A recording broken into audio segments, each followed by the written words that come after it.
इस लेक्चर में MTP amendment act 2021 के बारे में डिस्कस करेंगे। ये प्रीलिम और मेंस के लिए बहुत ही इंपॉर्टेंट है। इससे पहले एक एक्ट था मेडिकल टर्मिनेशन ऑफ प्रेगनेंसी का एक्ट, उसमें कुछ संशोधन किए गए 2021 में।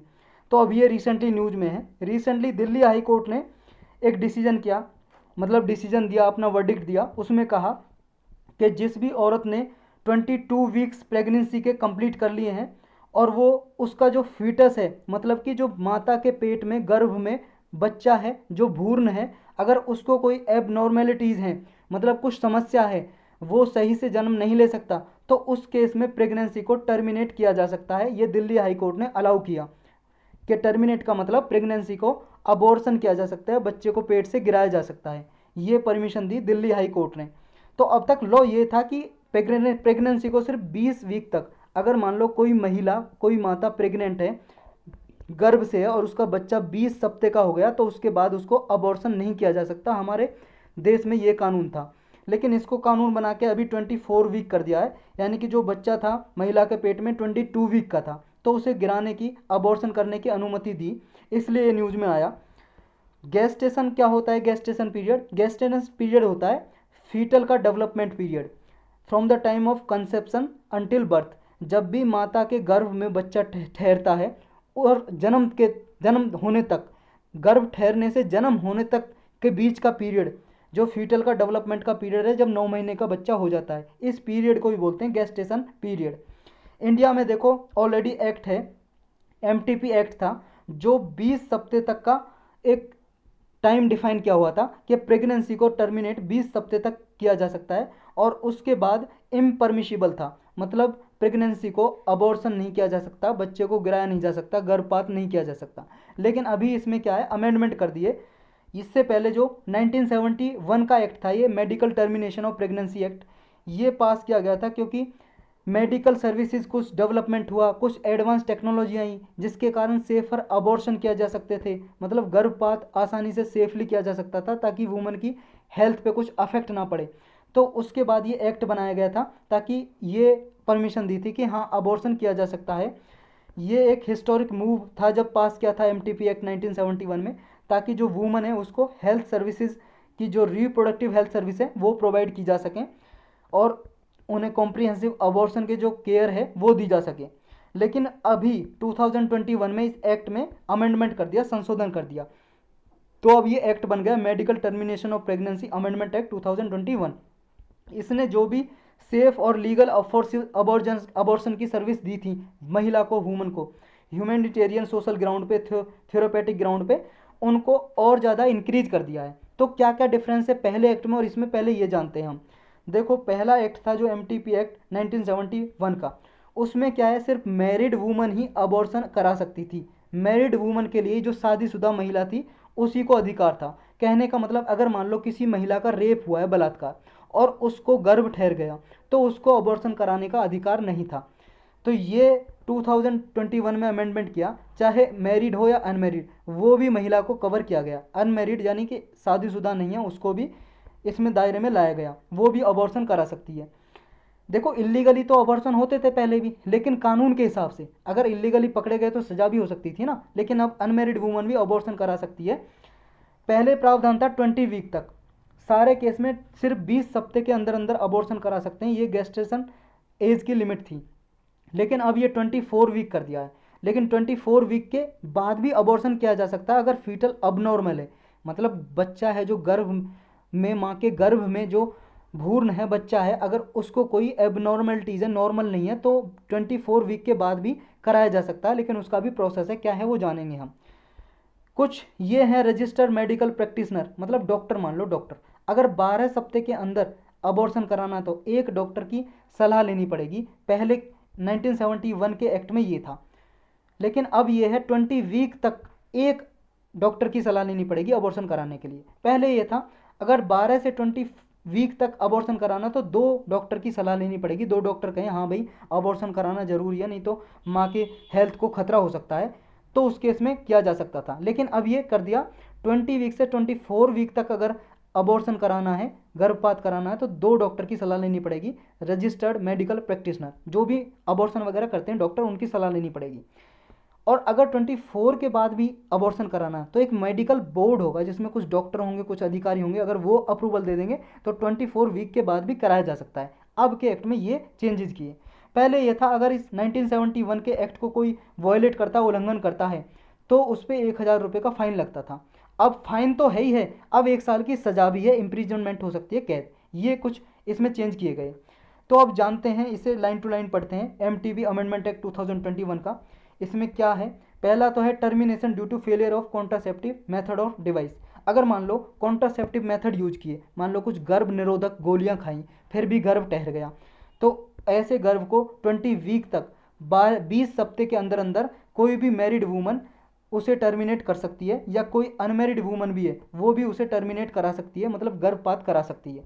नेक्स्ट क्या है, opinion needed for termination of pregnancy. तो अब क्या है, अगर 20 सप्ताह तक आपको अबॉर्शन कराना है, मतलब बच्चा ठहरे हुए गर्भ में 20 सप्ताह हो गए, 20 सप्ताह से पहले पहले कराना, तो एक डॉक्टर की अनुमति लेनी पड़ेगी। वन रजिस्टर्ड मेडिकल प्रैक्टिशनर अगर कहेगा हाँ ये अबॉर्शन कराना जरूरी है तो कर दिया जाएगा। अगर 20 से 24 सप्ताह के अंदर कराना तो 2 रजिस्टर्ड मेडिकल प्रैक्टिशनर की ओपिनियन लेना जरूरी है। अगर आपको 24 वीक के बाद भी कराना है तो स्टेट लेवल पे एक मेडिकल बोर्ड होगा जिसमें कुछ अधिकारी होंगे, तो वो जब डिसीजन देंगे तभी उसके बाद कराया जा सकता है अबॉर्शन। अब ये कंडीशन है।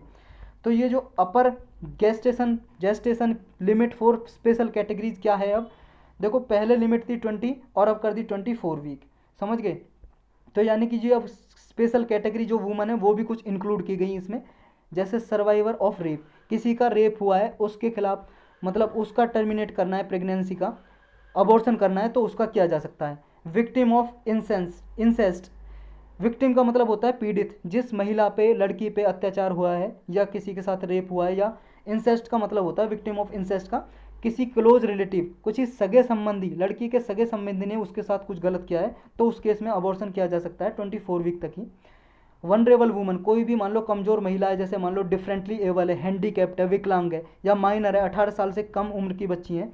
कुछ बच्ची ऐसी होते हैं 18 साल से कम की, अकल नहीं होती है तो वो बहका लेते हैं कुछ उसमें, तो उनके साथ कोई गलत होता है तो उस केस में भी ये किया जा सकता है 24 वीक तक। जो गेस्टेशन पीरियड है 24 वीक तक का है, उस केस में अबॉर्शन किया जा सकता है। नेक्स्ट है कॉन्फिडेंशियलिटी।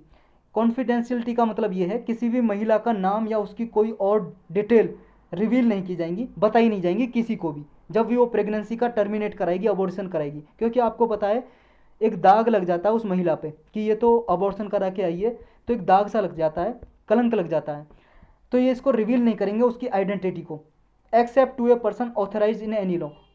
सिर्फ उस पर्सन को उसको बताएंगे जो कानून में दिया गया है। जैसे मान लो उसका क्लोज संबंध है, मान लो उसका पति है, वो कराना चाहते हैं अबॉर्शन, उसको बताएंगे, या उसका कोई संबंधित है, कोई भी रिलेटिव, कोई भी मतलब उसका रिलेटिव है, घर का कोई भी आदमी है, पेरेंट्स है, कोई भी है, उनको बताया जा सकता है जो कानून में लिखा हुआ है। नेक्स्ट है सिग्निफिकेंस। अब इसकी इंपॉर्टेंस क्या है, देखो इंपॉर्टेंस एक तो ये है, इससे क्या है जो मैटरनल मोर्टेलिटी रेट है उसको कम किया जा सकता है, बचाया जा सकता है। मतलब जो माताओं की डेथ हो जाती है जन्म के दौरान, और क्यों हो जाती है, क्योंकि बच्चा एबनॉर्मल होता है, जो फीटस होता है पेट में वो एबनॉर्मल होता है, कुछ उसमें क्या है, कुछ डिसीज होती हैं, बीमारी होती हैं, अगर वो बच्चा जन्म लेगा तो माता की हेल्थ को बुरा प्रभाव पड़ सकता है या मृत्यु हो सकती है, तो ऐसी जो डेथ होती है उसको कम किया जा सकता है। यानी कि जो सस्टेनेबल डेवलपमेंट गोल है हमारे, सस्टेनेबल डेवलपमेंट गोल आप सब जानते हो 2015 में यूनाइटेड नेशन ने ये अडॉप्ट किए, 2030 तक हासिल करने हैं। ऐसे 17 गोल हैं और 17 गोल के ही पार्ट हैं, जैसे 1 का पार्ट 1.2, ऐसे 3 का पार्ट 3.1237 ऐसे कुछ करके, तो टोटल 169 टारगेट हैं, इनका नाम दिया टारगेट, मतलब इसी के पार्ट हैं, और 17 गोल हैं। तो ये 2030 तक अचीव करने हैं, तो इनमें सस्टेनेबल डेवलपमेंट गोल 3.1, 3.7, 5.6 इनको भी अचीव किया जा सकता है, ये एक्ट सही से लागू हुआ तो। 3.1 गोल ये कहता है कि मैटरनल मोर्टेलिटी जो रेशो है वो कम करना है, मतलब माताओं की जो डेथ हो जाती है जन्म के दौरान उनको कम करना है।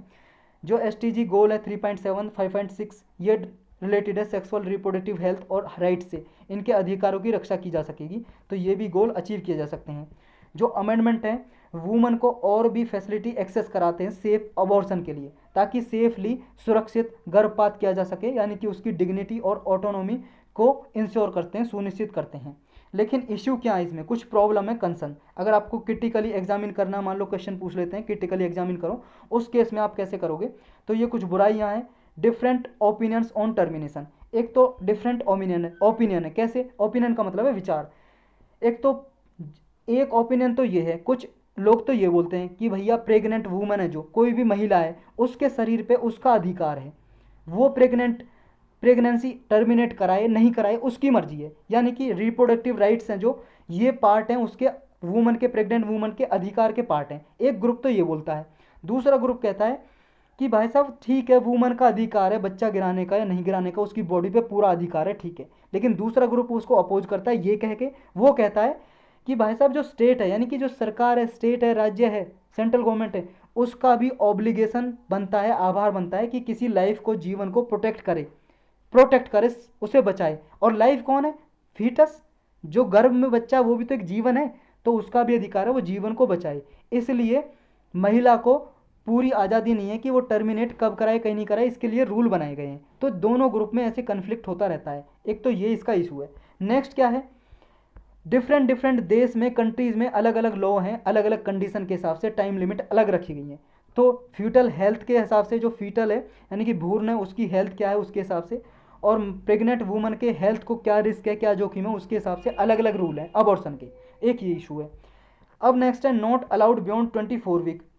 देखो 24 वीक के बाद अलाउड नहीं है अबॉर्शन। अगर अबॉर्शन 24 हफ्ते के बाद कराना है तो मेडिकल बोर्ड की परमिशन लेनी पड़ेगी। मेडिकल बोर्ड कुछ ऑफिसर रहेंगे स्टेट लेवल पे, डिस्ट्रिक्ट लेवल पे, मेडिकल बोर्ड रहेगा स्टेट लेवल पे, वो डायग्नोसिस करेगा, मतलब देखेगा कि हाँ अबॉर्शन कराना ज़रूरी है, क्योंकि फीटल को कोई एबनॉर्मलिटीज़ है, बच्चा कुछ बीमारी है, अगर जन्म लिया तो बच्चा भी नहीं रहेगा और माँ भी नहीं रहेगी। उस केस में मेडिकल बोर्ड से परमिशन लेंगे 24 वीक के बाद।